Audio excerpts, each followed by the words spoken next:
Hi, everybody. Merry Christmas.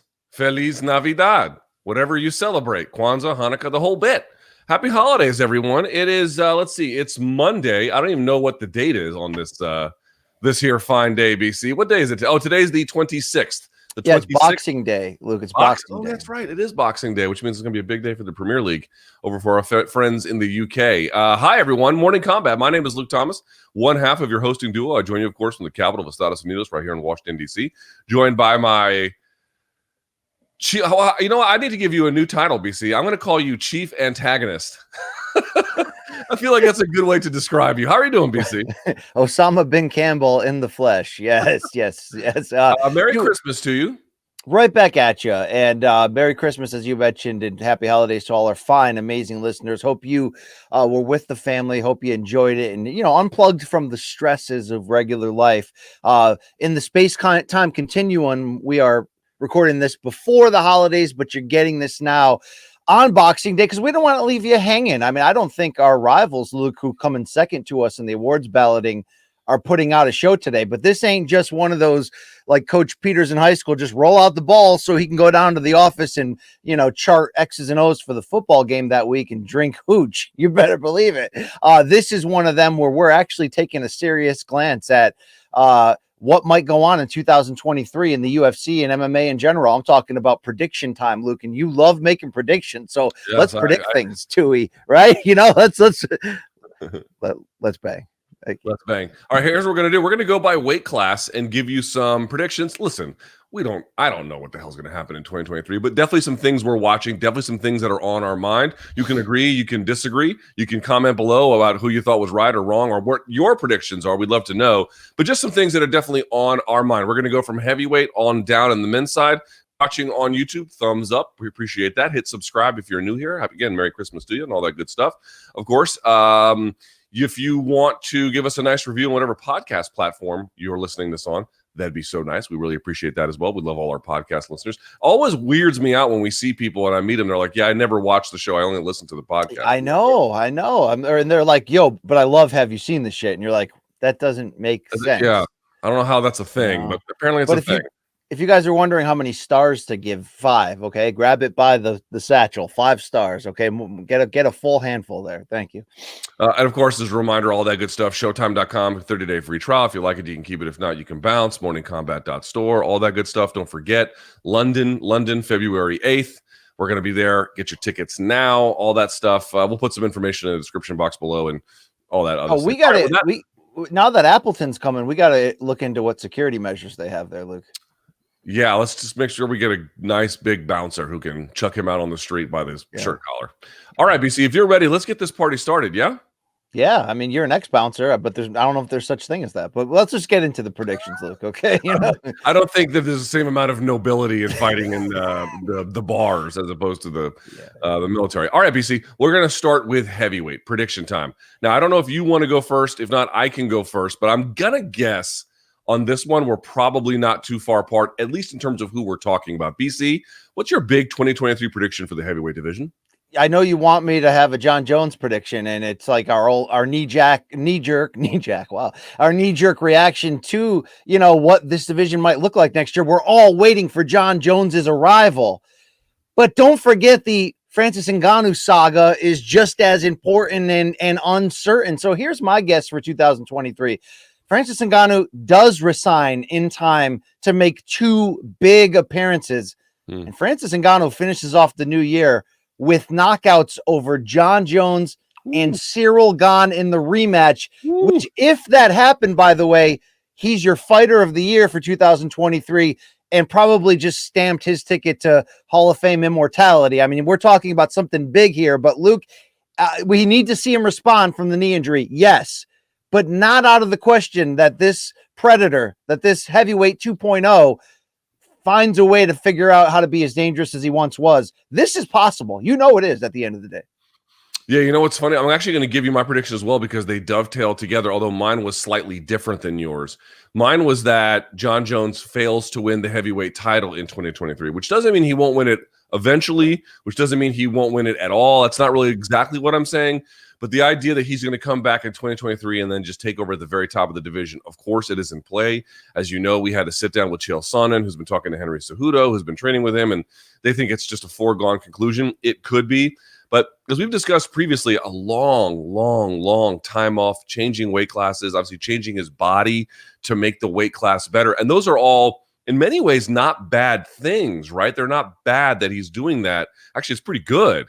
But I still just, this automatic coronation that we sort of talk about with him, I feel like is overstated. Let me pitch it back to you a little bit here.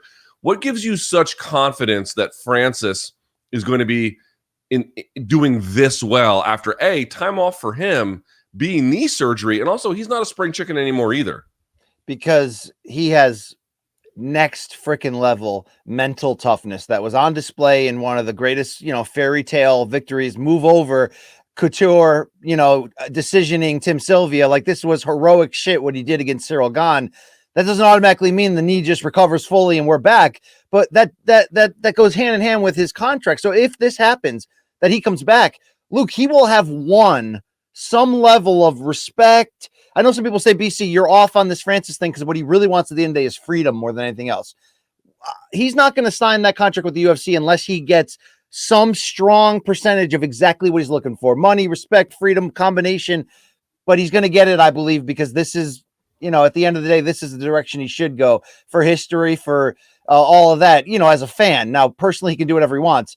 But if he does that, Luke, I still hold firm on this. I believe John Jones is going to be great at heavyweight, but I do believe the Francis Ngannou that I saw knock out Stipe with a jab and just looked scary as shit, and then the mental toughness I showed changing his game and wrestling against Cyril Gane, I just believe that he comes back healthy. He still has a window of his prime, heavyweights, age late, all that good stuff, where, dude, when he finds you, it's over. It really is, Luke.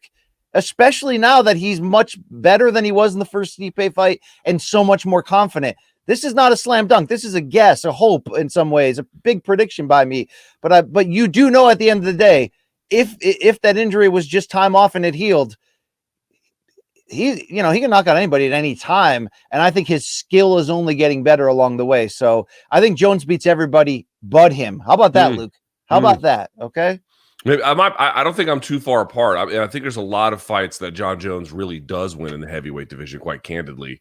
But for some reason, man, I can't quite cross that threshold like you, that he's just going to go over there and beat the shit out of Francis and then take it. Again, he might do that in a round and then we're going to have to eat crow. But I'll believe it when I see it, I think is the way that I would put that. BC, anything else in the division you're watching? I'll give you an example. There's two more things I'm paying attention to.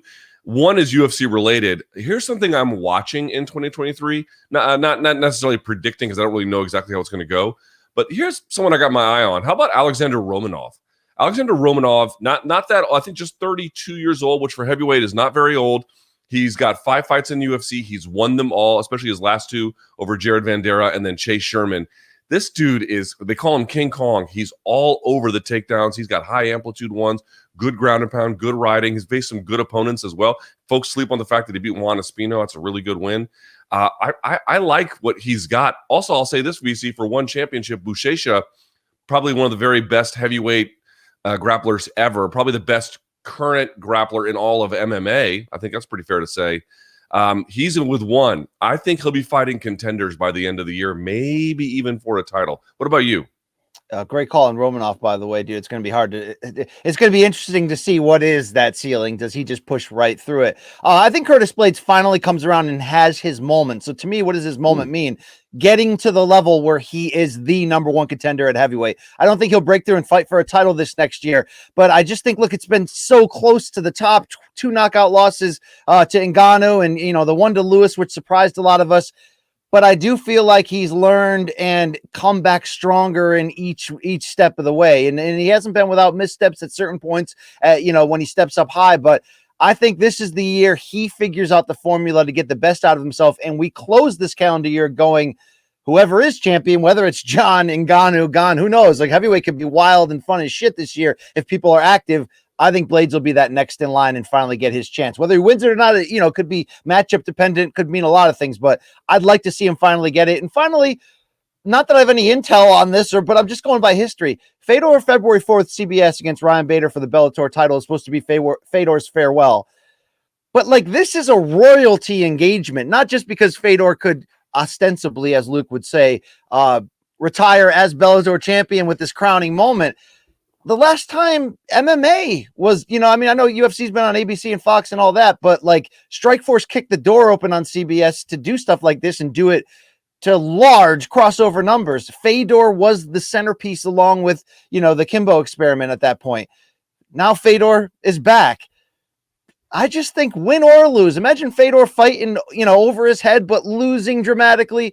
I just think he's going to come back. And I think and nobody knows yet in this post-streaming era, if the CBS attempt hits blockbuster ratings, the fact that like Anderson Silva versus, Fedor is still sitting out there, like, dude, that is the ultimate CBS fight, because the whole purpose of network TV is to try to pull back former fans or one night only fans. That's a one night only fan thing. So, look, if Fedor gets iced here, I could eat my crow and he could walk away and be a great coach the rest of his career. But I just have a feeling he ain't done, Luke. When there's this much kind of like royal, not history, but this he's in a great spot again, right?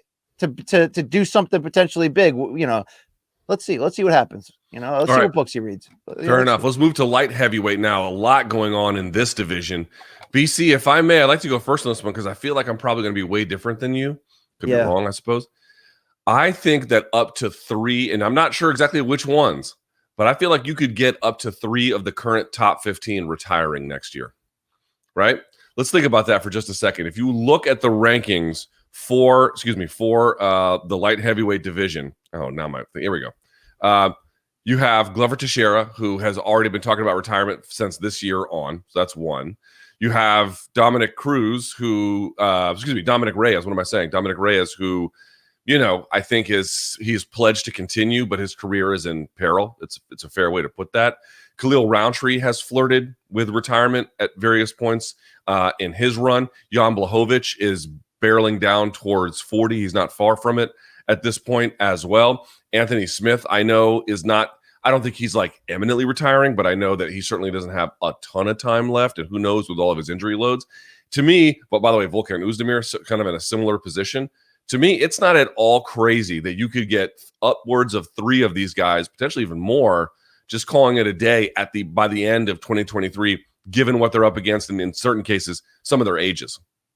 Yeah, I mean, it shows how wide open this division is. I wonder if you could put that for the light heavyweight or heavyweight division any year, that 3 in the top 15 may go. That's only because you can hang later in age. But I think it does ring true to the era that we're in right now. Maybe the best light heavyweight is Prochazka. We don't know, but he's going to be out for a year and might not ever be the same. And maybe the best light heavyweight is Ankalaev, but he kind of got partial. I don't know, like not screwed, but a disputed loss. And it's like, and now he's not getting the next chance. So who knows? This all ties in. I'm sure we're both mentioning Vadim Nemkov in this point. But if you were riding the train of Vadim Nemkov actually is the best light heavyweight in the world, which is a scenario that's out there and in play and could be true, he's got the best chance to prove that this calendar year with all the upheaval in the UFC. Who's going to be even Glover or Jamal Hill winning, which plays, I'd better give you one of my something to watch for, Luke. I think the winner of Teixeira Hill, gets hammered out by Ankalaev to close the year. That's your new champion. We have very similar predictions. Yeah. They could be transitional champions. For the bad luck of late or the weird decision making at light heavyweight, even though Glover has said publicly in the last week he won't do it, imagine if he's in a war with Jamal Hill, just a bloody war, wins it, and then it's like, sorry guys, I know I said I wouldn't retire, but there's no better way to go out. That would be the most reverse karma. It'd be a great moment for Glover and his fans, but UFC would be like, are you kidding me? We cannot. Does anybody want this title? You know what I mean? It's wide open right now, Luke, and that's playing into all of our points right now. Yeah, some of the other things I was going to watch were Ankalaev, I think, eventually ends the year as champion. I think that's one thing I'm paying attention to. To your point, Vadim Nemkov basically solidifying his status maybe as the top 205er in the world. Certainly, I think you couldn't have a conversation about who is without him very much front and center in the conversation. Also, I'll add one more, dude. How about this hammer over in one championship? Anatoly Malakin beating the shit out of Rainier de Ritter. And I actually think he might defend both belts. And one, he doesn't have to keep necessarily the same kind of competitive defense schedule. He might end the year, but he'll have to. He's the interim heavyweight champion and the full-on light heavyweight. I think he defends his light heavyweight belt continuously, however much that ends up being. And I think he'll eventually either get the heavyweight title if they can't come to some kind of deal with Arjun Buller, or I suspect he might even end up winning that contest. Dude, that dude is a motherfucking nightmare. Yeah. And that is the guy to pay attention to, too. Anybody that tuned in for the RDR fight or in reaction to it is like, how the hell is that guy light heavyweight? One's rehydration rules allow you to, these are 205-pound bouts that are really like 220, right? I mean, let's be fair here. Right. Luke, I echoed one of your something to watch by saying, look, I have huge questions if Dom Reyes will ever be the same, but I didn't give you my, and I don't want that to come true, by the way, this year, but yeah, I've got monster questions about literally, is Dom Reyes like, is he done, Luke? I mean, I hope not. He'll get another chance to prove that wrong, but damn, my prediction though is this, and it's related to Vadim Nemkov, is that, he might be the best light heavyweight in the world. So you ask yourself, well, what can he do this calendar year amid the upheaval in the UFC to sort of stamp that or cement that? And, fighting Corey Anderson in a trilogy could be that. But Luke, even though I haven't heard that this is in play at all, Gegard Mousasi recently lost his middleweight title to Johnny Eblen. He's a former elite light heavyweight who cut back down to middleweight. I know he's always talking about wanting a heavyweight fight too, but how about Vadim Nemkov, Gegard Mousasi in 2023? And my prediction is if that ends up happening, Luke, that might be the best title fight globally that this division produces from the standpoint of like resumes, royalty on paper. And that's not a disrespect to if like Glover wins and then fights Ankalaev, like we'll all be tuned in for it, but that doesn't have the same, legacy stuff to it as Nemkov Mousasi would. And I think that'd be a hell of a fight. That'd be very interesting to see. I think Nemkov does evil things to him, candidly. Dude, but Mousasi does have a way to kind of just reinvent himself or remind us that even at his age, he's still got another gear. I wouldn't put it past him, is what I'm saying. This is one where we've disagreed considerably over the years, sometimes to my own detriment, sometimes to yours. But I do think that is a fight that is very much on the table because he just won the lightweight Grand Prix. Like, needs some fresh matchups. You know what I mean? The best way Nemkov could add to his resume in short time is somebody with that stature who's still got, he's got something left. I don't know how much, but he's still got a decent amount left. I mean, Eblen handled him. That was shocking, Luke. Fair enough. All right, we move to the middleweight division, BC. You go first on this one. What is your big prediction 2023 for the middleweight division? I've been thinking about this, and when you're kind of plotting the future of this division in the UFC moving forward, post Poatan upset knockout, I'm just like, look, at the end of the day, we got to see this rematch. It's got to be next. Do not pass go. Do not sub in anybody else. Give me Poatan versus Adesanya 2. And, Luke, as it pertains to a rematch, like, I'm sure Izzy could end up even being favored on a betting line because let's not forget that for 4 rounds, he showed you exactly how you beat somebody as good and dangerous and, and all that.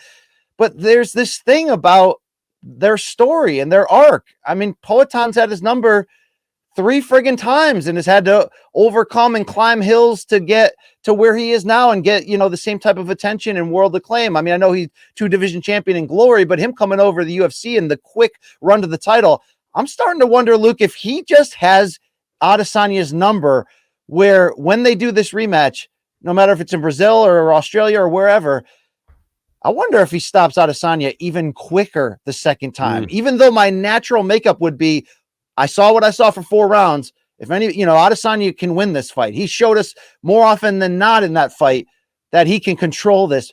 But dude, sometimes people just have the other guy's number. And I don't like to ever lean on that, when it comes to a prediction, but I do fear that. It goes back to the couch when pregame preview and Chuck Mindenhall was like, we might be having this wrong. This is the Poatan redemption story, even though he won the first 2 meetings. This is not even about Adesanya.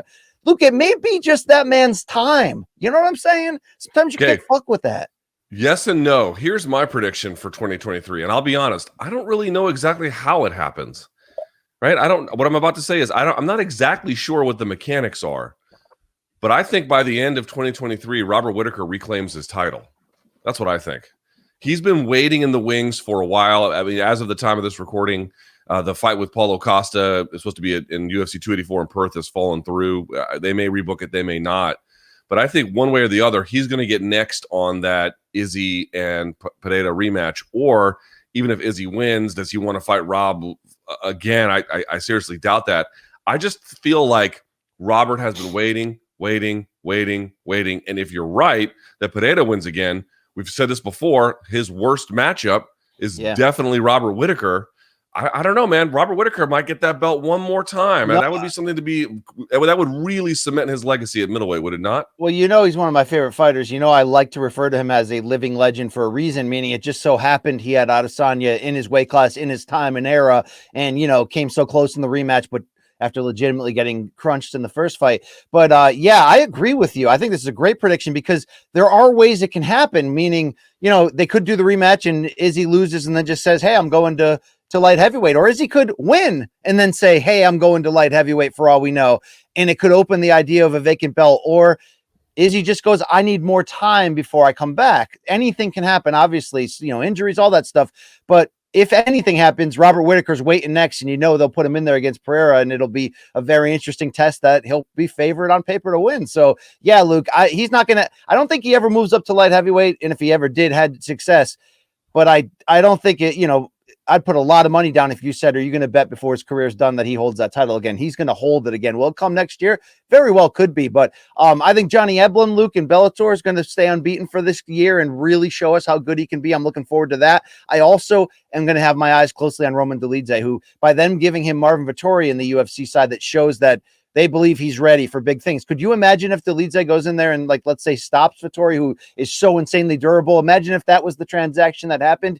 You'd be talking, oh shit, when do we match him up for a title shot? You know what I mean? Or like what? So he's coming, dude, and he may end up knocking out one of your heroes on the way to get there. So I don't, I'm not a super fan of him by proxy, Luke, if you will.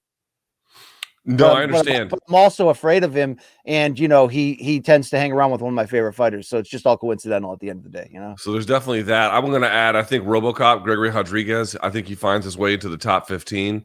Over on the one side, Ranier de Ritter lost his light heavyweight title, but he's still the middleweight champ over there. So I think he holds on to that. Also, BC, this is a question for this division and the next one, which is Khamzat Chimaev. Does he fight in 2023 at middleweight? If he does, I think he does pretty well, but I don't know if he's gonna, and what does that do to shake things up? So those are all of the three things in addition to Robert Whittaker's fortunes that I'm paying attention to there. Well, luckily, Luke, my crystal ball is the answer as we transition to welterweight here in terms of my prediction for the year. It does involve Khamzat Chimaev. Look, I think he could get a middleweight fight at any time, right? If everybody got sick and they needed a championship contender last minute, it would be him. If you wanted to do some weird Costa fight, it would be him, right? But I think they're going to give him the chance this calendar year to max out what he can do at welterweight before it might become that he just can't make that anymore, which is still, in play after missing weight against Nate Diaz by so much. But my prediction is, Luke, that he wins the championship next year. At the end of the day, I just don't see, from what we see, you can only go on the eye test. You can only go from what we've seen. But dude, from what you've seen in the cage, it's like, I do start to believe that Burns fight was certainly Gilbert, a legendary warrior just going for it. But I also think Chimaev was like, okay, I'll play this game with you. Let's do this. Let's do it for the fans. I want to show you how tough I am. I think when he hones in on a title fight in this division, and if he has to go through Covington first on pay-per-view, or let's say Kamaru gets hurt and they put him right in with Leon. I mean, there's a lot of scenarios here. Kamaru wins back the title, then fights Chimaev. However the scenarios play out, we're doing the show a year from now with Chimaev as champion at welterweight, because I just can't imagine anyone beating him. So I can't bet against that until I see it, Luke. Has anyone ever done this to us? We're maybe Boots Ennis right now in boxing. Maybe that's the equivalent where you're just like, I know what I'm seeing. I know it. I'm seeing something ridiculously special right here, Fair enough. I don't have one about Hamza, but I got one with a similar sounding name. I don't think he's going to win enough based on his current ranking position to win a title, although that certainly could happen. But I think it's just inevitable. Shavkat Rakhmonov moves into the top 3. So he is on his way. And I don't know who he's going to beat, but he's going to beat him. And I think he's going to remain undefeated this next year. And he will move into a position where either at the end of 2023, probably more likely the beginning of 2024, maybe the first or second quarter there, he's going to fight for a UFC title. I think that is just simply inevitable and coming down the line. Now, I will say also in this division, BC, 2 things I'm watching in one. Christian Lee had an amazing performance to become a double champ over there at welterweight. I don't think he holds on to it, though. I tend to think that is something he will remain the lightweight champion over there, but I don't think he's going to hold on to the welterweight one. It just seems like a little bit of a bridge too far, given how the first fight went with Abasov and everything else. Also, BC, here's my prediction about this one. Ready? I don't think Sage Northcutt comes back next year, and I don't think he comes back ever. I think that's a wrap. No, he's a professional fitness model on IG, Luke. And by the way, I don't think anyone's ever put more time into to abs and stuff than he. I mean, he's freakishly in shape, Luke. That's a business model in 2023, right? Like, just don't come back, dude. Don't come back. Yeah, okay? what would be your face was shattered. Like, what would be the point anymore? If you can make money doing something a lot safer, just go do that. You don't need to prove anything to the rest of us. And then lastly, BC, we can't have a conversation about welterweight without a big name. Yeah. Conor McGregor. Now, of course, he's rumored to be fighting Michael Chandler. That's what the UFC wants anyway. That could happen at lightweight, but it could just as easily happen at welterweight. The guy is teasing even a move to middleweight. Okay, the middleweight is, middleweight is a joke, okay? I mean, you talk about matchup dependent. So the middleweight's a joke, but the things I'm watching echo right into that. One of them, Luke, I'm fearful for this, okay? It's not past the UFC. Let's say Usman gets hurt again and has to continue to delay his return. Could Hamzat get the call against Edwards? Of course. Jorge Masvidal also could, Luke.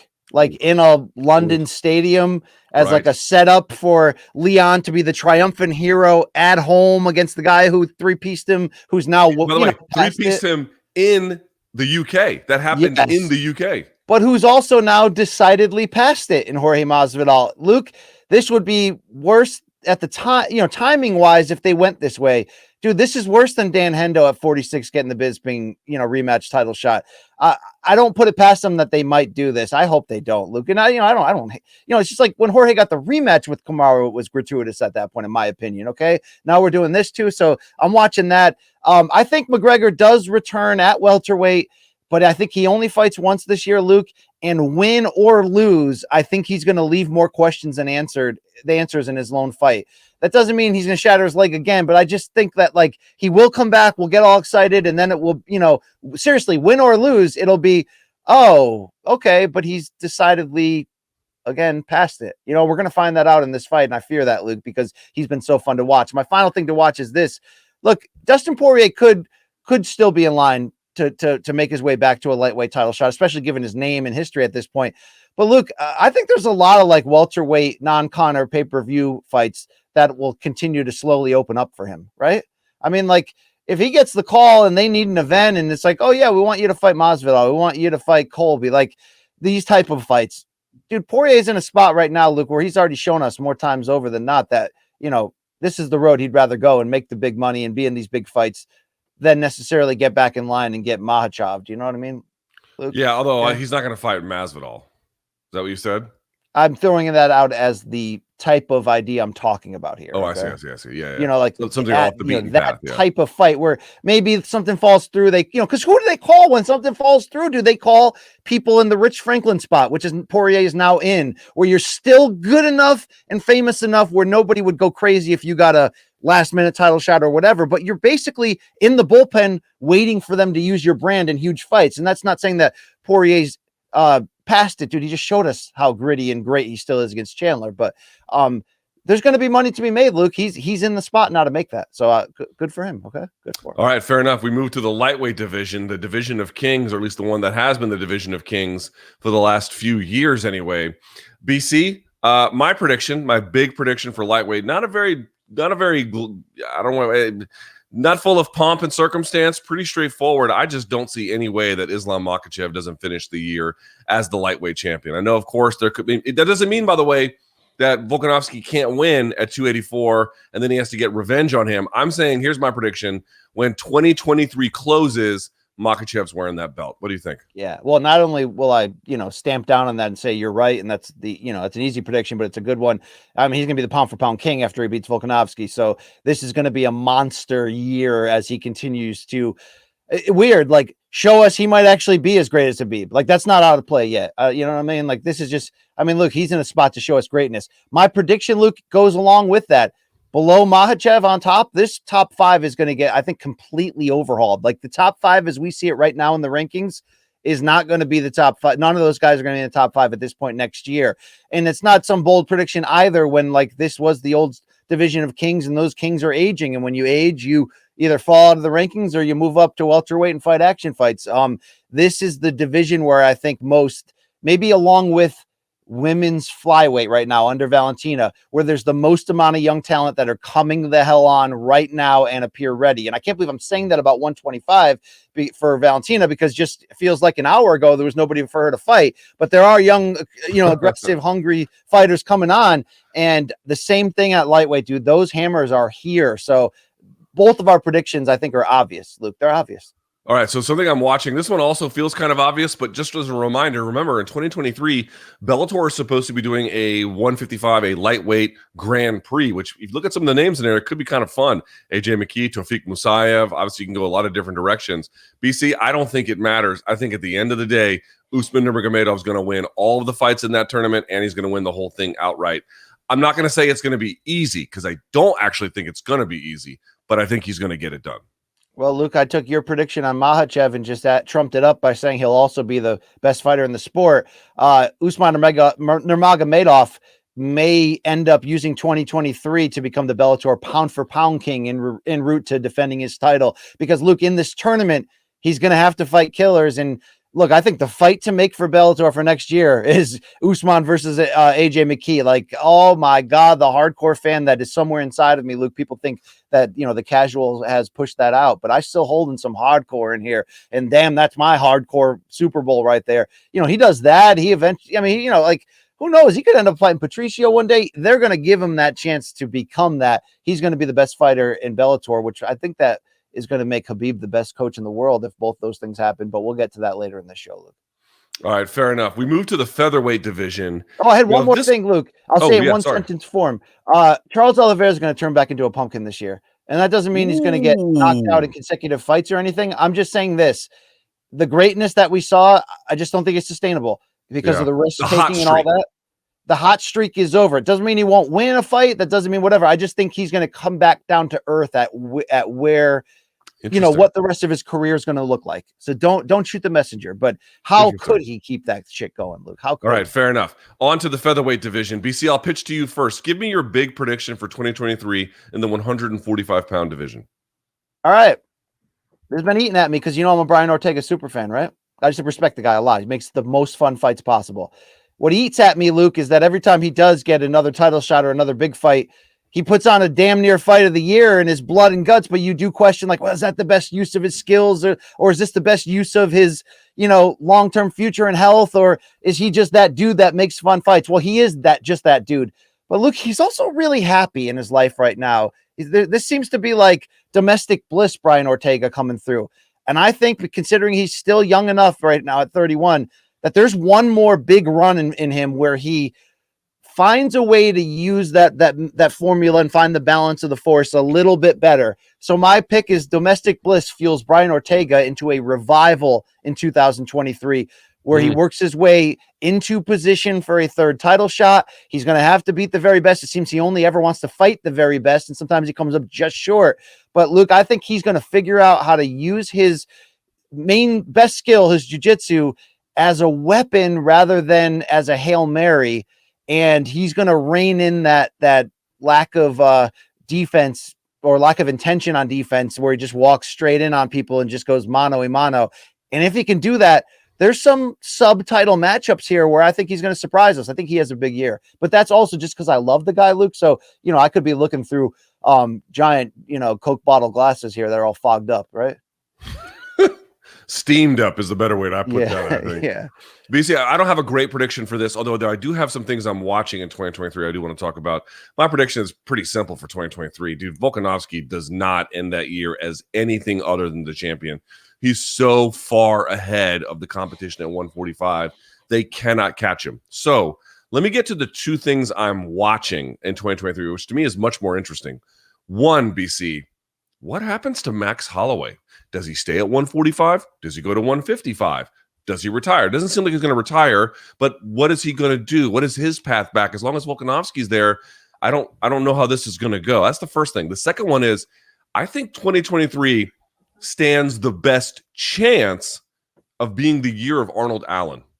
It is time for him, and he does appear ready for a big step up in competition. Obviously, he didn't get a chance to fully actualize that this year based on the injury that happened in his last fight to his opponent. But you get what I'm saying. He's ready. He's ready for a move. He has been diligently building his skills, but has been something of like the Gary Russell of MMA, where he's just not competing often enough, despite how good he is, to really, just truly advance through. I think this year with the UFC, by the way, traveling more to the UK being more of a hub, he's going to get more looks. He's going to get more chances. And I think he's going to really elevate himself to a title contender this coming year. By the way, the UFC is looking for fresh matchups. I mean, we're going to get the winner of Josh Emmett and obviously El Pantera, the Rodriguez. Who? We're talking about Rodriguez. Who are we talking about? God, my brain doesn't work this way. Yeah, I mean, we're two washed, absolutely pathetic pieces of garbage here that I can see. Rodriguez? No. Yair Rodriguez. Okay, so I wasn't being racist. I was being right. Thank you. Yeah, you're being right. No, I wasn't accusing you of that. I was just accusing you of being washed like me. But, I was washed in the moment. I'm like, I think it's Rodriguez, isn't it? Yeah, so we know Volkanovski has to fight that, but he's probably going to fight one more time. And who's it going to be? They're going to look for some fresh contenders. Zombie's out. Ortega, to your point, has got some rebuilding to do. Max has had 3 chances. They're going to start going down the list. I think Arnold Allen might really assert himself this year into that position. Until he gets tapped by Ortega, I agree with you, Luke. He should have a strong year, a chance to prove it. Luke, I'm going to be on the lookout for Shane Burgos in the PFL if he can potentially make a run in their featherweight tournament, which that's a fun division for the PFL. Brendan Loughnane, right? Luke, that's the same weight class, correct? I believe that's right. Brendan Loughnane had to go one war after another to get to this point, so it'd be interesting to see an action hero like Burgos, who, by the way, Dana White, remember he said publicly that the plan was to re-sign him, and basically Dana threw somebody under the bus and said somebody fucked up and they didn't. So he's got a lot left.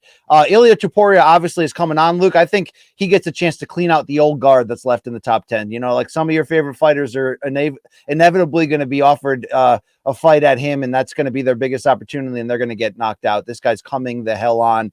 My wild card, something I'm watching, Luke. I kind of said the same thing about Fedor.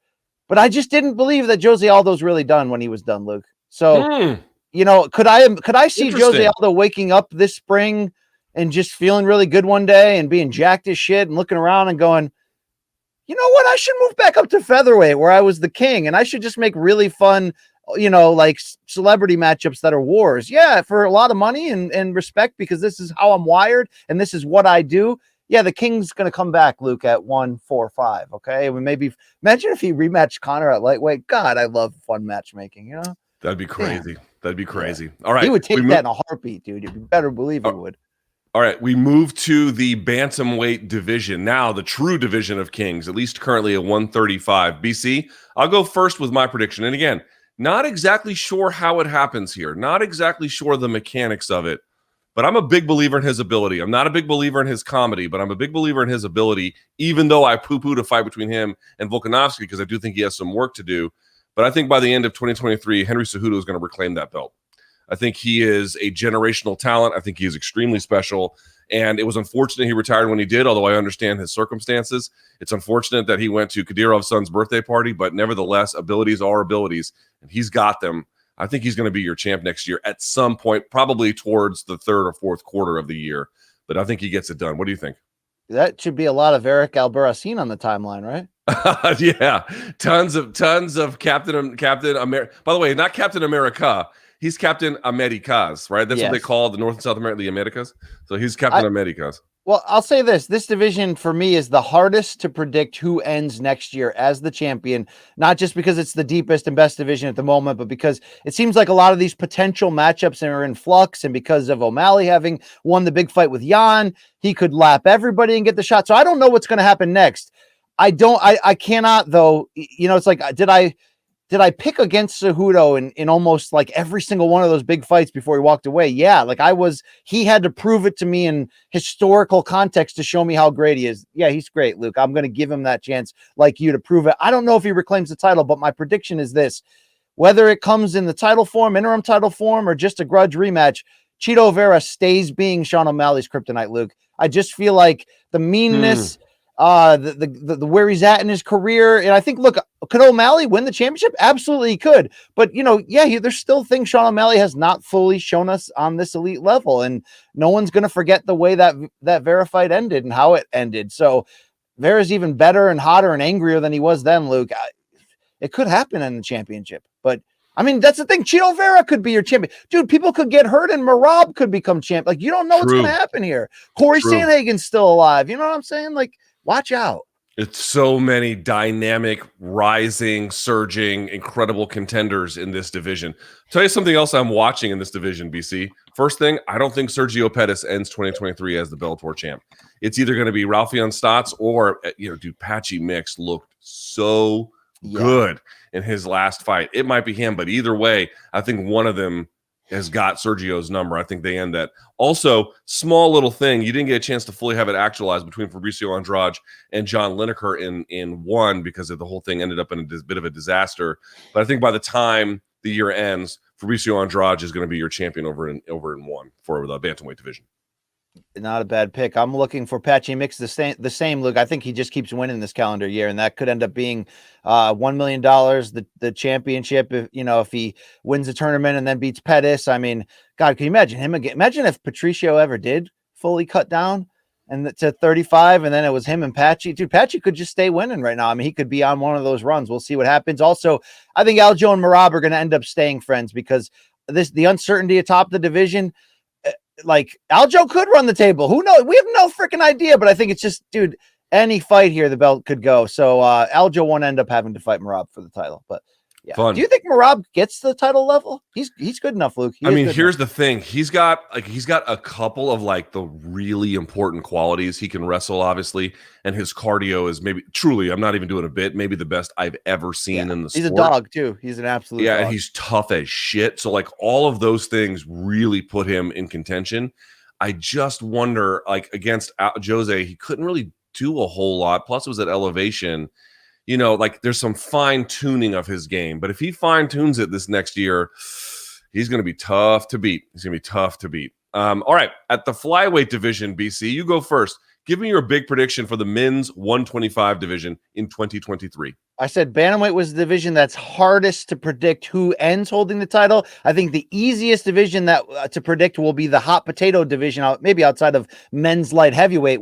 That belt could change hands multiple times this coming calendar year. My prediction is that 3 different fighters end up being UFC flyweight champion by the close of the year. So that would be Figueiredo coming into the 4th fight with Moreno, which, look, we asked a lot about Figueiredo in the 3rd fight at 34 to, stay in a division that he could barely make the weight and try to go in there against a guy that just stopped him. Imagine if Moreno wins it. And then imagine, Luke, if Moreno fights KK France in a rematch fight. Who else is coming on? I mean, this division's got some good names in it in the moment that are, there's parity for sure, but that parity plays into the possibility that Raw Dog Royval, that Nicolau who's on that win streak, Luke, anybody could be coming on here. So I like the craziness of the division. The other things I'm watching quickly is where does Askar Askarov end up signing unless he signed somewhere and I missed it? Because he left on his own terms. He could be a plus for any other global federation that has good flyweights. And Raw Dog Royval in particular, Luke, Brandon Royval, who has a very exciting, flashy, well-rounded game, but loves to fight and I think sometimes gets too crazy. If he could turn back the Raw Dog a little, I think he may end up turning the corner this year and becoming a fixture in these rankings and putting himself in position to fight for that title. So I'm expecting a big year from him, Luke, because it's in him. He's long, he can sub you, but dude, I think he plays like me on this show, Luke. You know what I mean? You say all I do is play to the fans. All I do is try to pick up on what they don't like about you and exploit it like some disingenuous friend, Luke. Yeah, that is what you do. It's kind of accurate. Yeah, it is. All right. I'm sorry. All I can do, Luke, is ask for forgiveness after the fact, after we win all the awards, after the fact, Yeah. We win the awards, you're forgiven. How about that? We don't win shit. We're fighting. That's the end of it. All right. Yeah.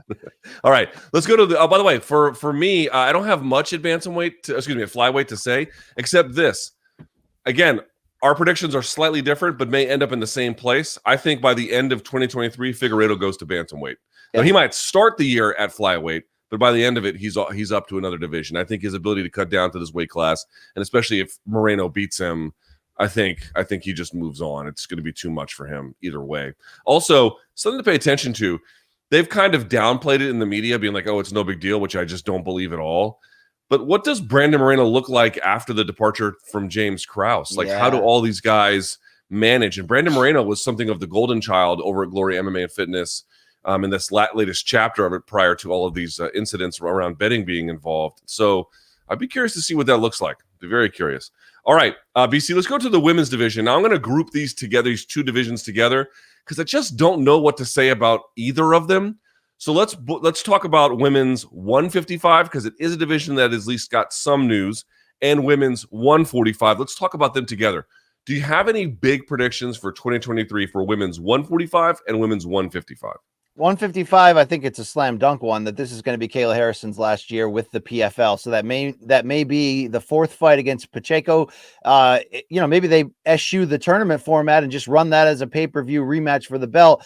Then whether or not she gets Cyborg to close the year or whatever, they don't have anything to keep her there, Luke. I don't think they do outside of the million. No, I don't downplay the million or how intelligent that cage might be, but there's history at play, and Kayla's actually not 25, Luke. Isn't she like I mean, she's in the midst of her prime right now, yeah, right? remember she has 2 Olympic medals, so that's just an 8-year cycle. Let me double check.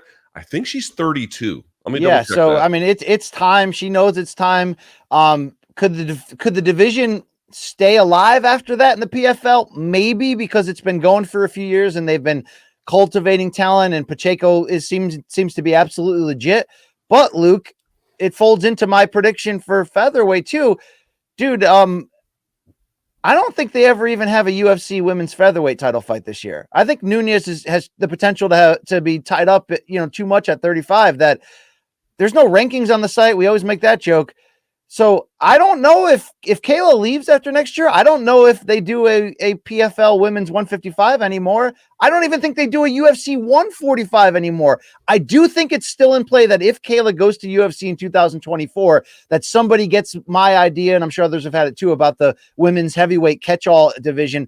I think that's very possible, because I don't know how else you're going to make Kayla who she's supposed to be in a division 45, which she says I can make once in a while for big fights, but so I think that all plays in where you will see huge upheaval in these outside divisions, meaning outside of 115, which is always stacked and loaded, 125, which is starting to, become something now.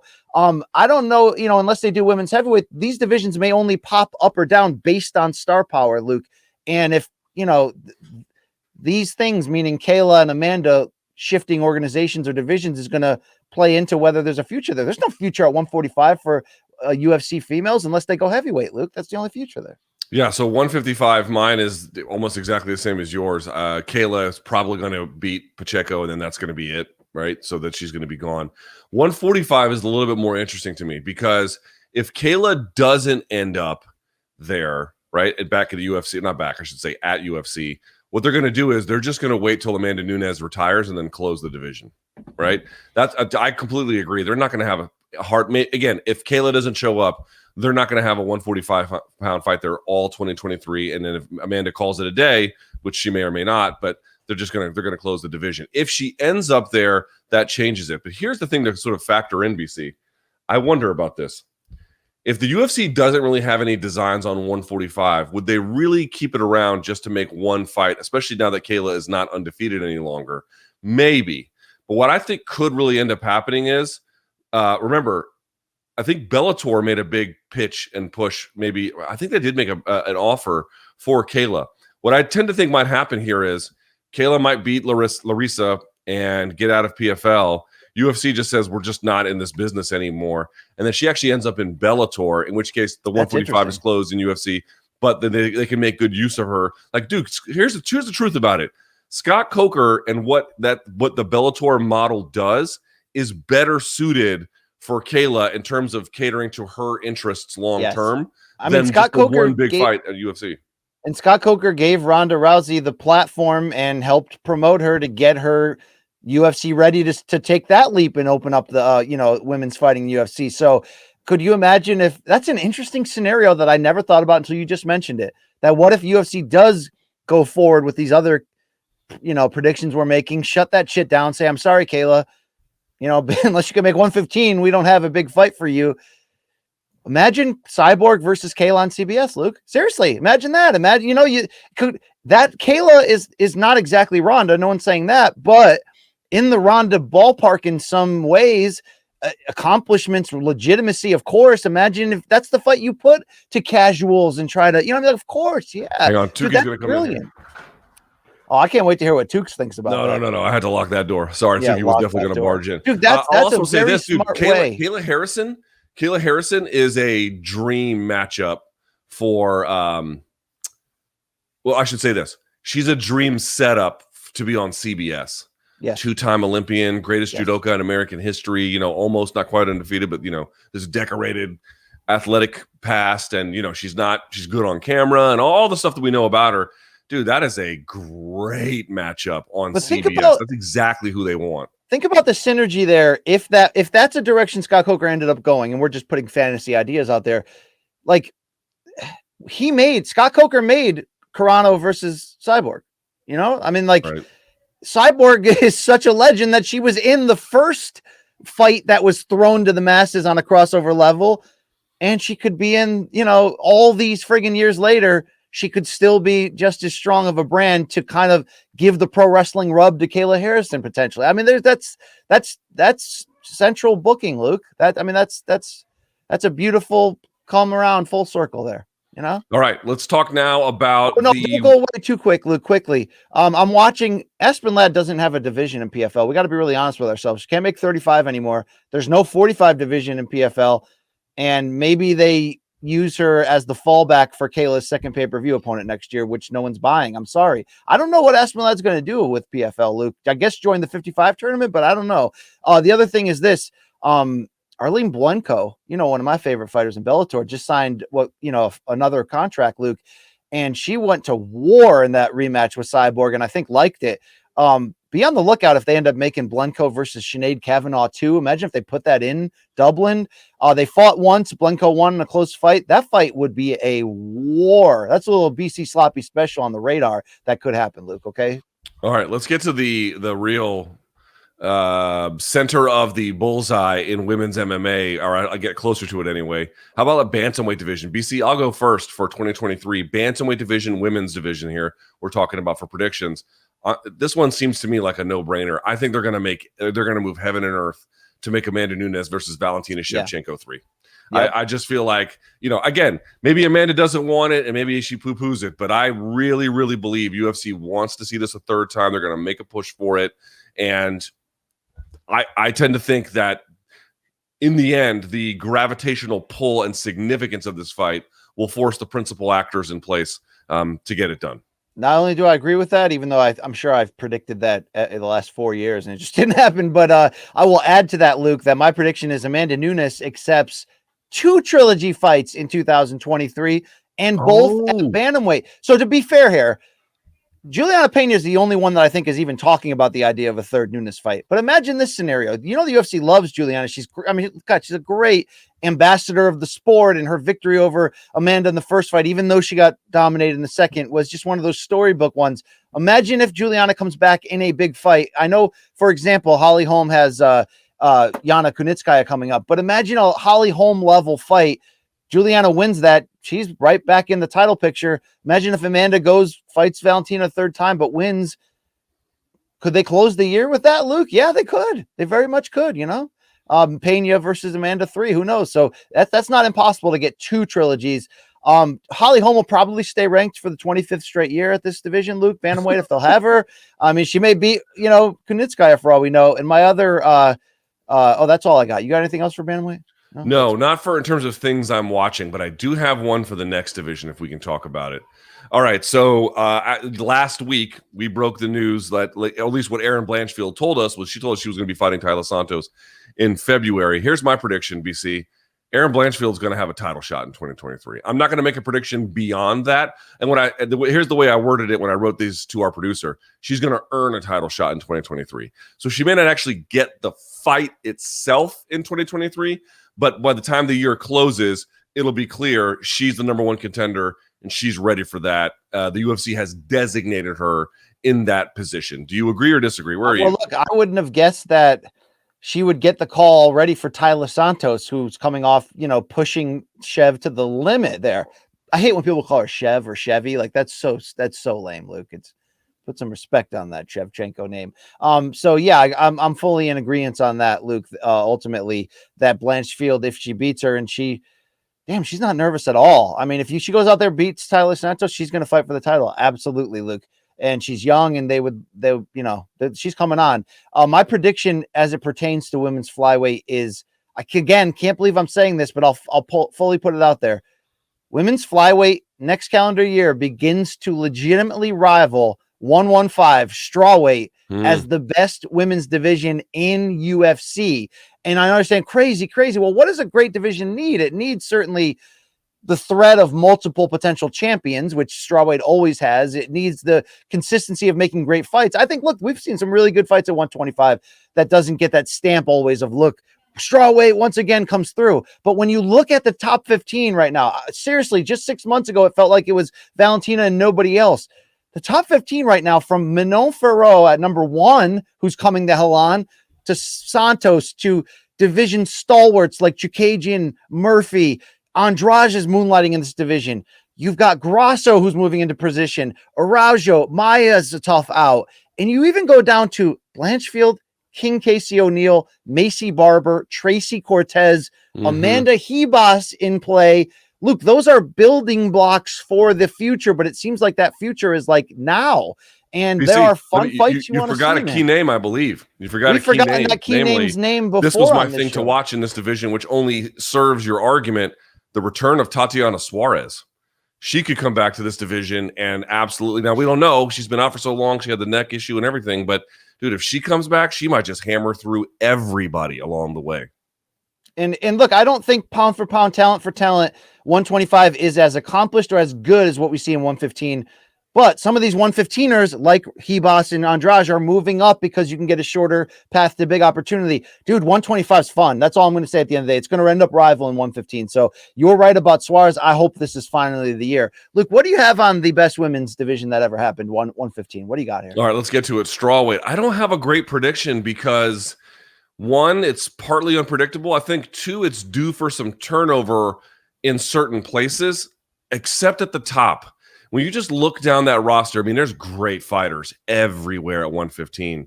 But the way that Zhang Weili has been looking, I just don't know who the hell is going to beat her. Of course, we always say that, and there's these crazy upsets at MMA.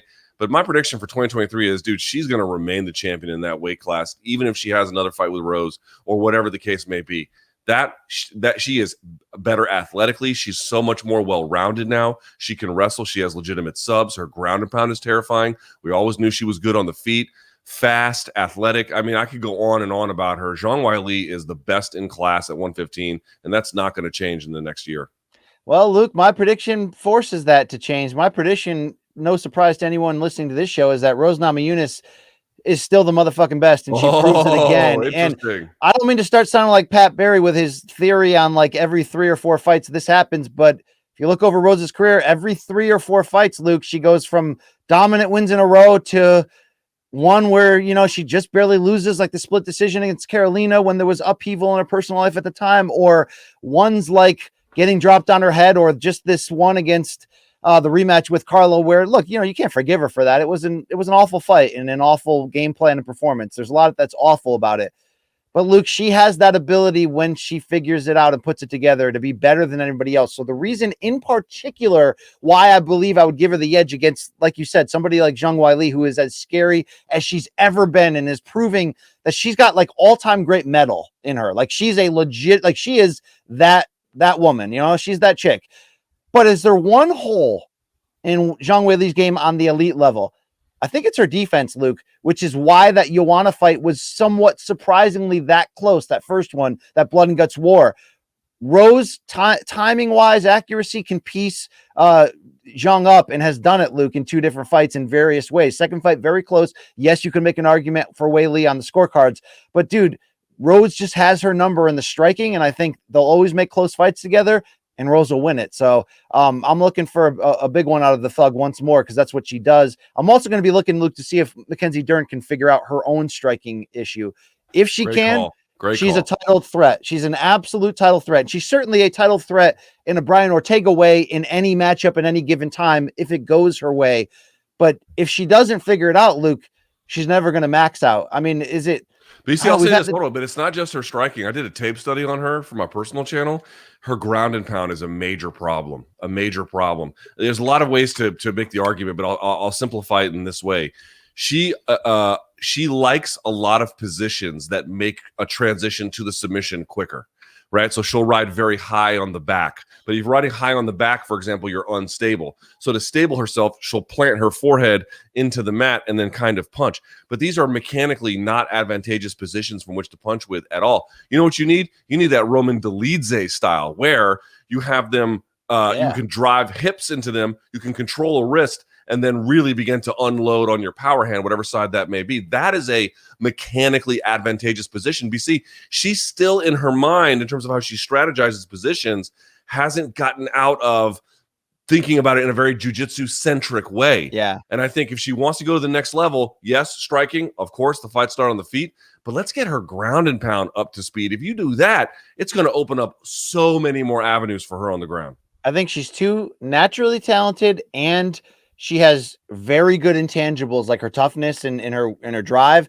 that I think she's too good not to have a run where she figures it out. I just wonder if it's going to happen next. I mean, you can argue that if it doesn't happen soon, it never will, but I don't know. Again, is it, does she need to game plan better? Does she need to commit more? I don't know. Whatever it is, Luke, I think she's going to figure it out eventually. It's just, will it be too late by that time? Who knows? We'll see. Luke, we got to close with what? What do we got here? Some combat sports, prediction angles, story. Yeah, some angles to watch. I'm going to pitch 5 at you, and you tell me how significant or real they are for 2023. Ready? Here we go. Sports in general. These are the biggest headlines, right? Yeah, combat sports in general. All right. Okay, go ahead. Here's one. Are you buying or are you selling Nate Diaz boxing Jake Paul on pay-per-view? I'm going to sell that, Luke. It seems like the fight to make for sure. But I don't know. I wonder, just as we looked at Jake boxing against Anderson, we're like, damn, he did get better. And you know what I mean? In this silo, he's young, hungry, and tough. Man, that's not a great fight for Nate Diaz at the end of the day. I think Nate's going to look around and go, you know what? I have other ways to make money. There's other things I can do in the fight space necessarily than needing to go all in on this or nothing.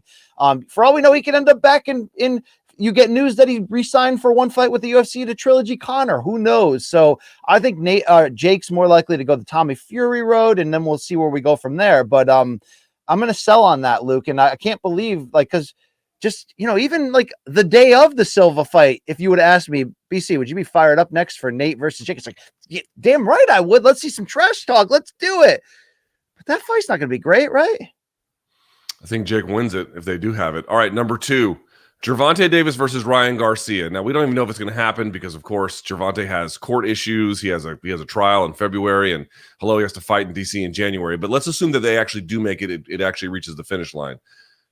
Where are you on it selling 1 million pay-per-view buys? Okay, I first of all buy huge that it will happen, because don't forget, Ryan Garcia just turned off the idea of a January 28th stay busy fight to get ready. So I think we're going to see it.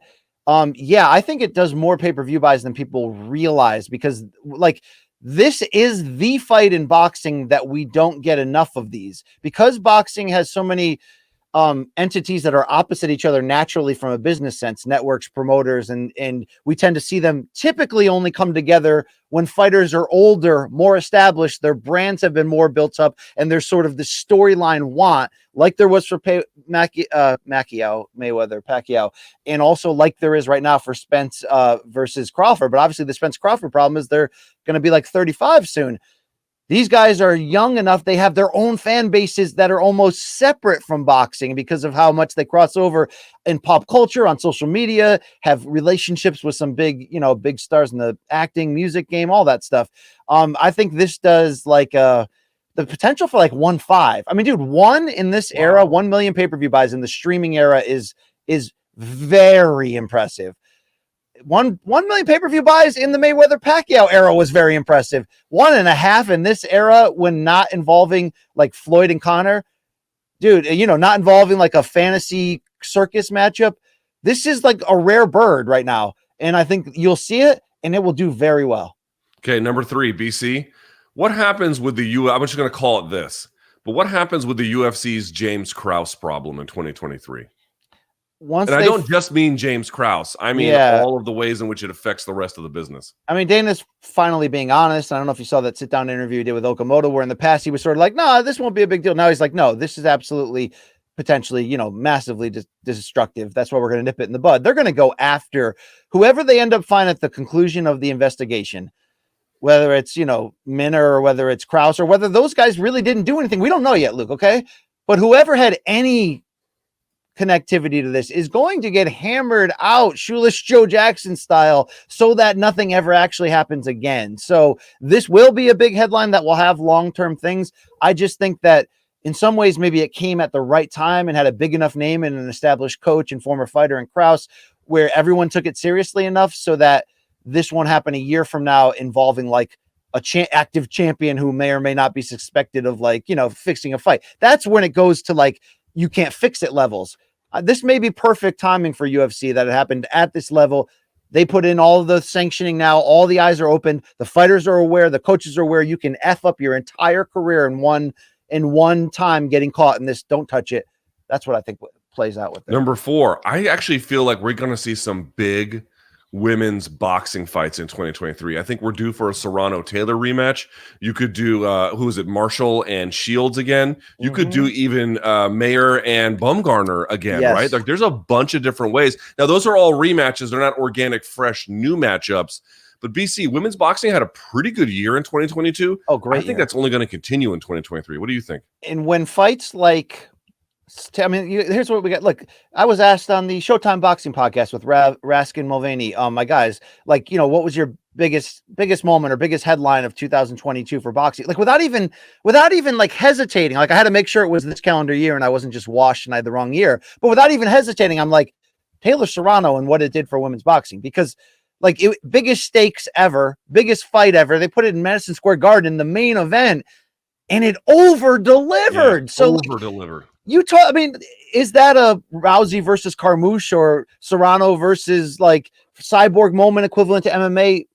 No, different, but could be just as impactful from the idea of like girls watching from home and going, oh my God, I could do that. Like that could have an impactful thing that goes well beyond that we realize. But the immediate impact, to your point, is networks and promoters who, let's give them credit, last couple of years, more networks and promoters were positioning women in key spots. And, even Showtime had a good run with Claressa Shields before, the business relationships changed and put her in big fights on Showtime. Obviously Top Rank and DAZN and all that. Eddie Hearn's been big on it too. Now that, a fight like Taylor Serrano being that great, now Michaela Mayer gets the chance to be in big headlining bouts. Yeah, you're going to see an aggressive matchmaking because people are realizing that the product at the elite level is very good. The problem that women's boxing will have and always has in cycles is that depth. Depth is a problem. And let's give MMA credit. Not in every division, but MMA, since coming on the scene, has been able to consistently rebuild the depth and get new young fighters that are better than ever before.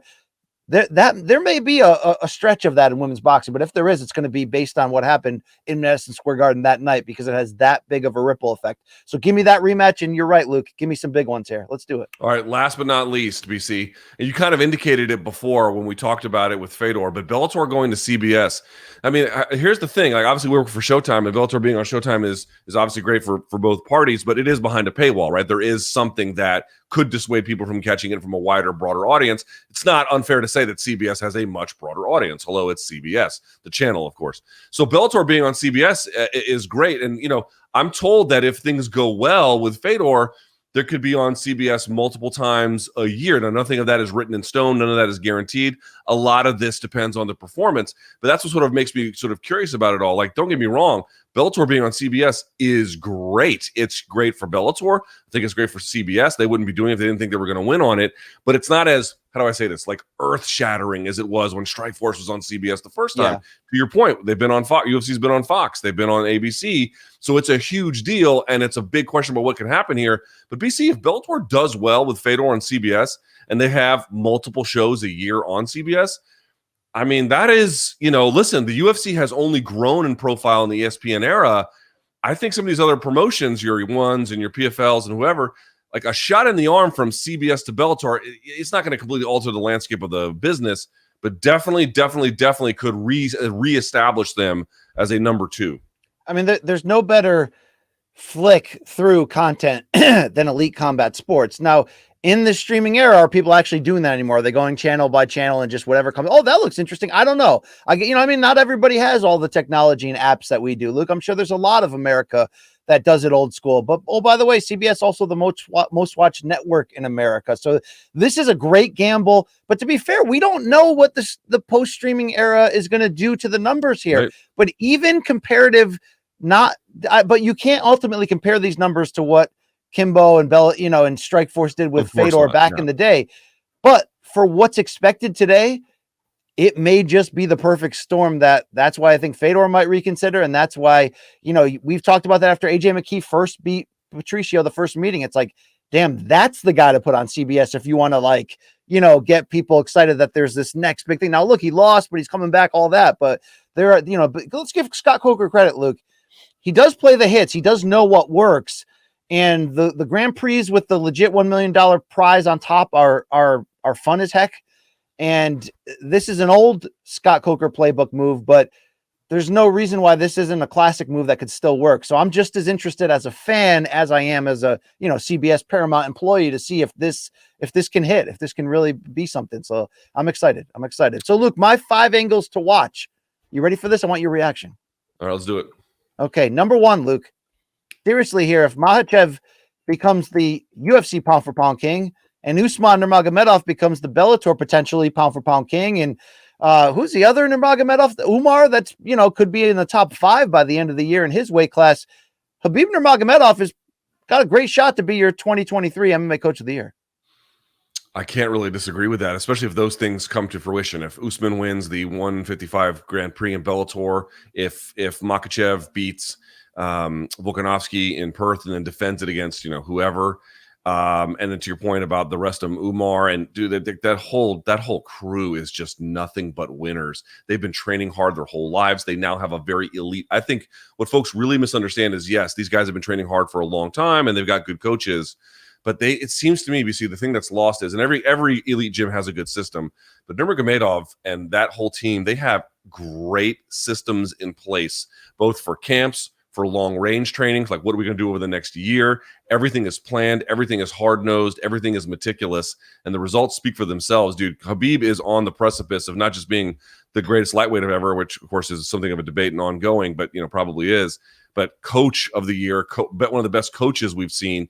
He really is leaning into this hardcore, and the results are not accidental at all.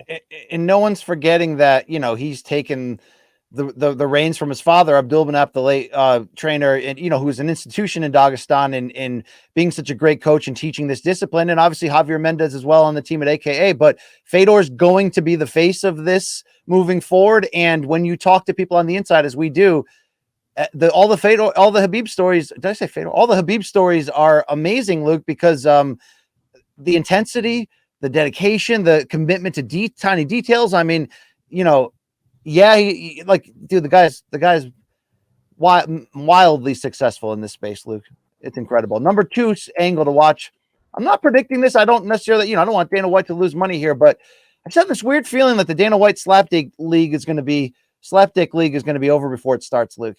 Meaning, maybe we get a couple episodes out of it, but I just, dude, to me, it's just such a bad look with somebody like you would never see the NFL commissioner put out a dicey message as it pertains to like CTE and head trauma, which is one of the biggest things that the NFL builds, changes its rules to try to protect, which is Junior Seau incidents, you know what I mean? And taking great care of the fighters the football players long term. Yet Dana White on the flip side, who would, be best advised and typically is to not talk about head trauma and all that, unless they're saying, well, we have, PI plans where you can get, all that doctor and healthcare and all that. That's what you should be talking about. Yeah, you're putting out this product that is being promoted with the power engine that is the UFC, that is just no defense and is completely opposite to that. Is it going to be an injury? Is it going to be that nobody cares, or is it just going to come across in bad taste? Either way, Luke, I mean, you remember when Dana White put out that boxing reality series? I watched the first episode. I thought it was cool and good. And then it fell off the network because nobody watched it and it was gone. I just have a feeling like this will be the like we used to say about Vince McMahon, this will be the XFL on his legacy. You know, this will be that one albatross. Like, you know, like this feels like out. I mean, Zuffa boxing was too, Luke, to be fair, but this feels like Zuffa boxing all over again, doesn't it? I mean, the whole thing is just so ridiculous. And on top of it, like how they're trying to use the UFC's architecture. I mean, quite literally the architecture of the apex. That's where a lot of this happens. And also like the way in which they have teams, and there's like a what do they call them? Slappers. They're not fighters. A slapper house, and the uniforms that they have. Like they've borrowed every element and then just repackaged it for this. And on top of it, like they're leaning heavily and expecting MMA fans, and to an extent, even MMA media, to just sort of go along with it, like by inundating us with this messaging.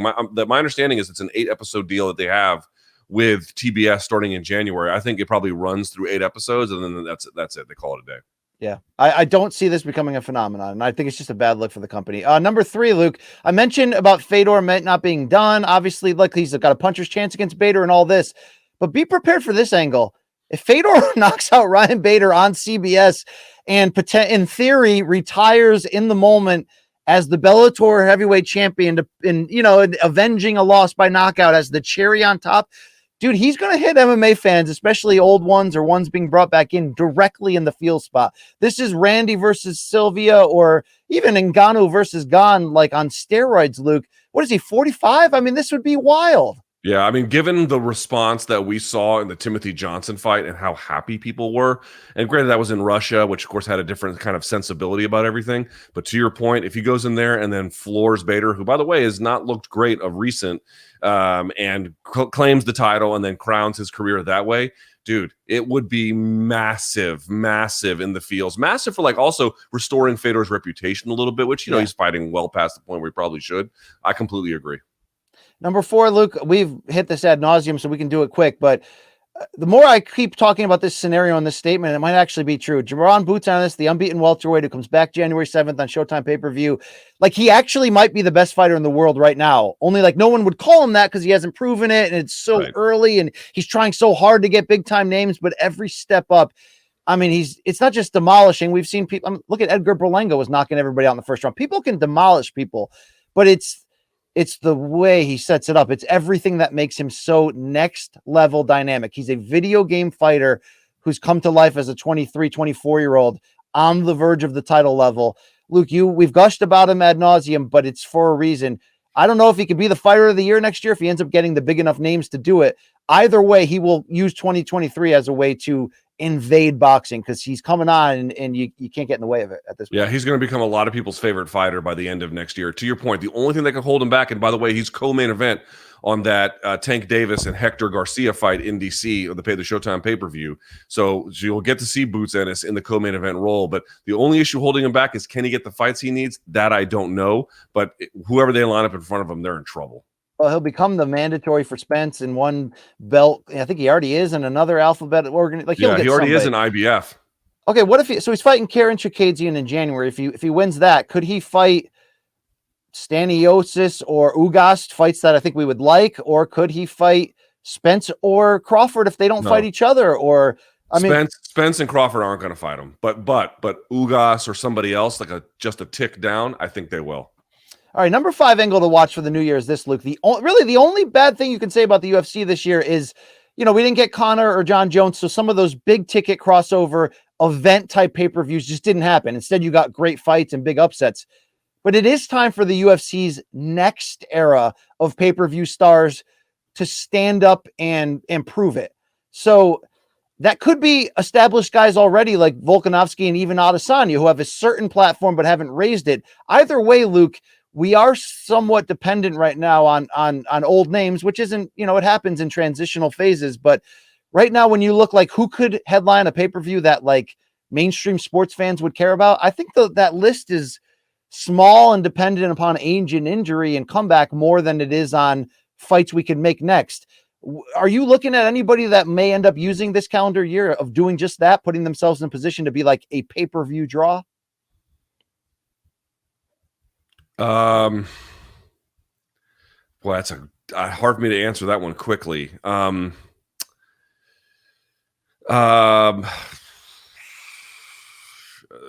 have to think about that one for a second.